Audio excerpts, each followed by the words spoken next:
Fala pessoal, meu nome é Felipe e hoje eu vim falar sobre a soberania de Deus. Vou ser bem reto, bem rápido e objetivo. Essa palavra, Deus tocou no meu coração para me falar. Isso não é algo que eu estava servindo à mesa, é algo que Deus colocou no meu coração. E o que eu achei mais legal de tudo isso é porque eu não sei se você acredita em Deus ou não, mas se você pode ser um cristão de 1 ano na fé, 2 anos, 5 anos, 10 anos andando com Deus, muitas das suas perguntas que você tem, muitas perguntas que eu tenho se resumem a essa palavra, soberania de Deus. E como assim? O que é a soberania de Deus? Porque isso que é tão simples, é maior, sobressai toda a imensidão desse mundo, desse universo. Bom, primeiramente eu gostaria de falar que se não fosse soberania de Deus, eu com 18 anos não estaria aqui hoje. Porque Deus sobressai tanto as minhas vontades, porque eu não sei se você sabe, mas não é a coisa mais confortável do mundo ser cristão. Já foi pior na época de Paulo e pessoas que sangravam realmente por Jesus, mas não é uma coisa que a gente é tão confortável de fazer em nossa vida, ser cristão. Na verdade, não é nada confortável. Isso depende muito de nós. Então, a soberania de Deus é porque você está vendo um menino de 18 anos falando sobre Deus, né? Que é uma coisa que não é tão fácil de se ver. Isso não é porque eu sou bom, exatamente é a palavra, a soberania de Deus, é porque Deus é soberano. E para você entender um pouquinho o que é a soberania de Deus, tava tendo uma discussão com a minha irmã, se eu não me engano, faz uns 4, 5 dias, sobre por que no Evangelho, Evangelho não, porque no Antigo Testamento as pessoas não poderiam comer porcos, né? Porque eles não poderiam comer peixe sem escamas, porque eles tinham que circuncidar o filho depois de 8 dias e tudo mais, 7 dias, eu não me lembro certo.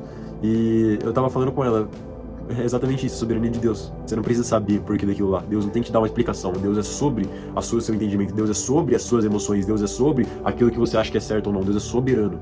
Ele é o rei do universo, não o rei da nossa vida apenas. Ele é o rei do universo.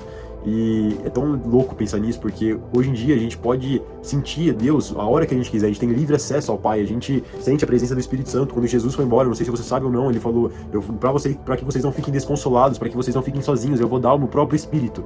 Então a gente hoje em dia tem acesso ao Espírito de Deus, e isso é uma das coisas o maior presente que a gente poderia ter ganhado, além da salvação por Jesus Cristo.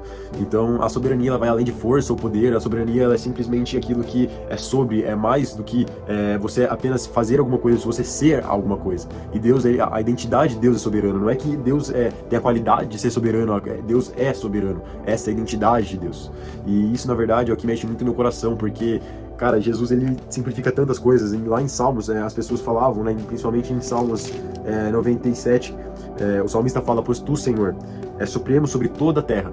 Eu tava pensando, cara, eles tinham uma fé tão grande, eles sabiam tanto da supremacia, da soberania de Deus, e eles eram tão devotos a isso, e agora que vem Jesus, a gente deixa tanto isso de lado, né? A gente coloca tanto nossas emoções, tipo, não, porque eu acho que isso aqui é certo, então eu vou fazer, ou, porque mesmo que tá na palavra eu não gosto tanto, então eu não vou fazer.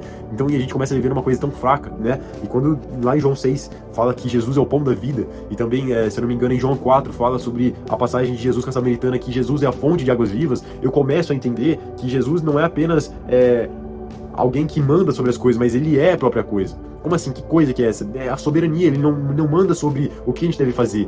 Ele é aquilo que a gente deve buscar. Ele é aquilo que a gente deve querer. A gente hoje em dia não busca mais, não que Deus não era soberano naquela época, mas hoje em dia a gente não busca mais servir a uma lei, a gente busca 100% focar na graça de Deus, focar naquilo que Deus tem separado para nós, né? Então, a supremacia de Deus, a soberania de Deus, ela diz muito sobre quem Deus é, não uma qualidade de Deus. E isso tem tocado muito no meu coração, porque muitas das vezes quando Deus fala faz, eu não quero fazer. Muitas das vezes quando Deus fala deixa, eu não quero deixar. Muitas das vezes quando Deus fala, cara, não vai por esse caminho, eu quero ir. E isso é muito de quem a gente é, da nossa natureza, falando um pouco sobre nós. E a partir do momento que a gente entende que Deus não deu o Espírito dele para que a gente apenas fala, caramba, o Espírito Santo tá nessa terra, legal, mas sim que a gente seja transformado por ele, a gente começa a entender a soberania de Deus como eu comecei a entender. Meu irmão, eu te posso te garantir, se não fosse o Espírito Santo, eu nunca entenderia que Deus é soberano. Eu amava tanto algumas coisas terrenas que, se não fosse pelo Espírito Santo, eu não conseguiria ver que ele é soberano. Não teria como. E isso que é o mais louco. Eu não sei se você conhece Deus ou não sei porque você clicou nesse vídeo ou não, mas eu quero te falar que Deus é soberano e ele pode tocar nessa noite em você.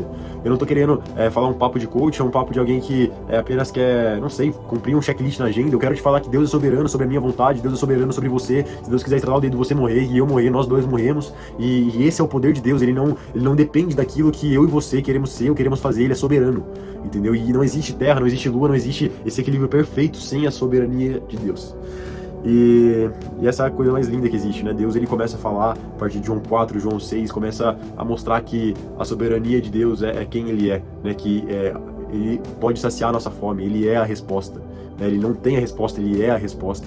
Ele não tem algo que mostra que está sobre o trono, que muitas vezes a gente vê Deus como se algo estivesse sobre o trono. Não, ele é ativo, ele vê a nossa vida, ele é soberano, ele não usa a soberania dele, ele é a soberania, né? Então é isso que eu queria falar para você hoje, que você... Eu não sei, cara, sei que eu tô engolindo essa palavra ainda e eu espero que você tenha entendido que muito dessa imagem, né? Eu fico imaginando porque não era assim, muito dessa imagem, um menino novo falando sobre Deus é o que mostra que a soberania de Deus é maior do que eu, é maior do que você, é maior do que a minha emoção, é maior do que a sua emoção. Entenda que a sua vida não vale a pena sem Deus. Entenda que a sua vida não vale a pena sem a soberania de Cristo. Cristo é a verdade, é o caminho, é a única resposta e não há nada sem Ele. Essa é a soberania de Deus. Ele é maior. O Deus que fez Netuno, Saturno, fez Vênus, é o Deus que nos olha e nos ama e nos escolhe. Cara, essa é a verdade do Evangelho, é isso que transforma e nos motiva, sabe? A soberania de Deus é onde fez Paulo escrever: alegrai-vos do Senhor numa prisão escura e que não conseguia ver a luz do dia. Essa é a soberania de Deus, não é uma loucura, é algo que faz sentido, algo que tem propósito.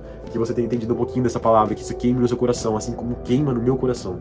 Que no nome de Jesus você seja alguém que seja usado para engrandecer a Deus, que seja usado para engrandecer o reino de Deus e que você entenda a soberania de Deus.